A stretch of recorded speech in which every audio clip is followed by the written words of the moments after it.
हरे कृष्णा। श्रीमद् भागवतम के तृतीय स्कंद का 10वां अध्याय 10 प्रकार की सृष्टि का वर्णन। विदुर जी ने कहा, मुनिवर, भगवान नारायण के अंतर ध्यान हो जाने पर संपूर्ण लोकों के पितामह ब्रह्मा जी अपने देह और मन से कितने प्रकार की सृष्टि उत्पन्न की। भगवान, इनके सिवा मैंने आपसे और जो बातें पूछी उन सब का क्रमश वर्णन कीजिए। मेरे सब संशय को दूर कीजिए, क्योंकि आप सभी बहु ज्ञानों में श्रेष्ठ हैं। सूत जी कहते हैं, शौनक जी, विदुर जी के इस प्रकार पूछने पर मैत्री जी को बड़ी प्रसन्नता हुई और अपने हृदय में स्थित उन प्रश्नों का उस प्रकार उत्तर देने लगे। श्री मैत्री जी ने कहा, अजन्मा भगवान श्री हरि ने जैसा कहा था, ब्रह्मा जी ने उसी प्रकार चित्त को अपने आत्मा में श्री नारायण में लगाकर 100 दिव्य वर्षों तक तप किया। ब्रह्मा जी ने देखा कि प्रलय कालीन के समान ये सारा जगत वायु के झरोकों से जिससे उत्पन्न हुआ, जिससे वे बैठे हुए वे कमल तथा जल काँप रहे हैं। प्रबल तपस्या और हृदय में स्थित आत्मज्ञान से उनका विज्ञान बल बढ़ गया। उन्होंने जल के साथ वायु को भी पी लिया और वे फिर जिस पर स्वयं बैठे हुए थे उस आकाशव्यापी कमल को देखकर उन्होंने विचार किया कि पूर्व कल्प में लीन हुए लोगों को इसमें रचूंगा। तब भगवान के द्वारा सृष्टि कार्य नियुक्त ब्रह्मा जी उस कमल कोश में प्रवेश किया। फिर उस एक ही भू भुवा स्वहा ये 3 भाग किए। यद्यपि वह कमल इतना बड़ा था कि उसमें 14 भुवन, इससे भी अधिक लोगों का रूप विभाग किए जा सकते थे। जीवों के भोग स्थान रूप इन्हीं 3 लोगों का शास्त्रों में वर्णन हुआ। जो निष्काम कर्म करने वाले, उन्हें महातप जना और सत्य लोक ब्रह्मलोक की प्राप्ति होती। विदुर जी ने कहा, ब्रह्मन, अपने अद्भुत कर्म विश्व रूप श्री हरि जिस काल नामक शक्ति की बात कही थी, प्रभु उस प्रकार कृपया विस्तार पूर्वक वर्णन कीजिए।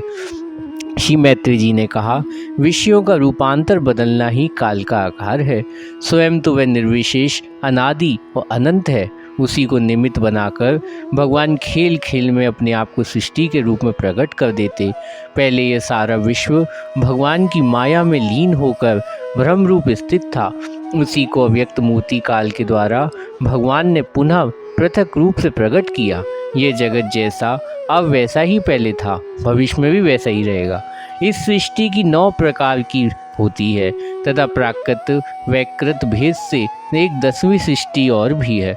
इसका प्रलय काल, द्रव्य तथा गुणों के द्वारा 3 प्रकार होता है। अब पहले मैं 10 प्रकार की सृष्टि का वर्णन करता हूँ। सृष्टि पहली महतत्व भगवान की प्रेरणा से सत्वादि गुणों की विषमता होना, इसका स्वरूप। दूसरी सृष्टि अहंकार की, जिससे पृथ्वी आदि पंचभूत एवं ज्ञान इंद्रिय कर्म इंद्रियों की उत्पत्ति होती। तीसरी सृष्टि भूसर्ग, जिसमें पंच महाभूतों को उत्पन्न करने वाले तन मात्र वर्ग रहता। चौथी सृष्टि इंद्रियों की, यह ज्ञान और क्रिया शक्ति से संपन्न होती। पांचवी सृष्टि सात्विक अहंकार से उत्पन्न हुए इंद्रिय अधिष्ठाता देवताओं की है। मन भी सृष्टि के अंतर्गत है। छठी सृष्टि अविद्या की, इसमें तामिस, अंधतामिस, तम मतलब मोह और महामोह ये 5वीं गांठ है। यह जीवों की बुद्धि को आवरण और विशेष करने वाली ये 6 प्राकृतिक सृष्टियाँ। अवैतिक सृष्टियों का विस्मरण सुनो, जो भगवान अपना चिंतन करने वालों के समस्त दुखों को हर लेते। ये सारी लीला उन्हीं श्री हरि की है। वे ही ब्रह्मा के रूप में रजोगुण स्वीकार कर जगत की रचना करते। 6 प्रकार की प्राकृत सृष्टियों के बाद 7वीं प्रधान वैकृत सृष्टि इन 6 प्रकार के स्थावर वृक्षों की होती। वनस्पति, औषधि, लता, तकसार, वीरु और द्रुम, इनका संसार नीचे जड़ की ऊपर की ओर होता। इसमें प्राय ज्ञान शक्ति प्रकट नहीं रहती। ये भीतर ही भीतर केवल स्पर्श का अनुभव करते तथा इनमें प्रत्येक कोई विशेष गुण रहता है। 8वीं सृष्टि तीय योनि की, पशु पक्षियों की है। वह 28 प्रकार की मानी जाती है। इन्हें काल का ज्ञान नहीं होता।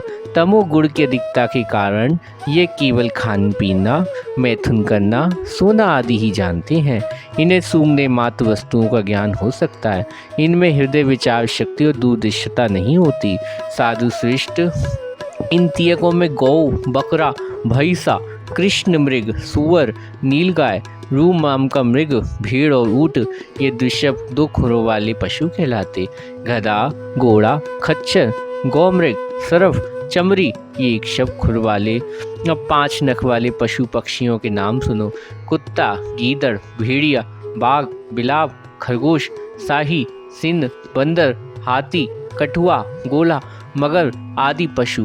किंग, कंग, गिद्ध, बटेर, बाज, बास, भल्लुक, मोर, हंस, सारस, चकवा, कौवा, उल्लू आदि उड़ने वाले जीव पक्षी कहलाते। विदुर जी, नवी सृष्टि मनुष्यों की है। ये एक ही प्रकार और एक के आहार प्रवाह ऊपर मुंह नीचे की ओर होता है। मनुष्य रजोगुण प्रधान, कर्म परायण और दुख रूप विषयों में सुख मानने वाले होते हैं। स्थावर, पक्षी और मनुष्य ये तीनों प्रकार की सृष्टि आगे कहे जाने वाले देवसर्ग वैकृत सृष्टि तथा जो महत्वादी वैकारिक देवसर्ग उसकी गणना पहले प्राकृत सृष्टि में की जा चुकी। इनके अतिरिक्त स्नत कुमार आदि ऋषियों जो कौमार सर्ग हैं वह प्राकृत वैकृत दोनों प्रकार का है। देवता, पितर, असुर, गंधर्व, अप्सरा, यक्ष, राक्षस, मित्र, सिद्ध, चारण, विद्याधर, भूत, पेच, पिचाश और किन्नर, किमपुरुष, अश्मुक आदि भेषदेव सृष्टि 8 प्रकार की। विदुर जी, इस प्रकार जगत कर्ता श्री ब्रह्मा की रची हुई 10 प्रकार की सृष्टि मैंने तुमसे कही। अब आगे मेरे वंश में मनवंतरी का वर्णन करूँगा।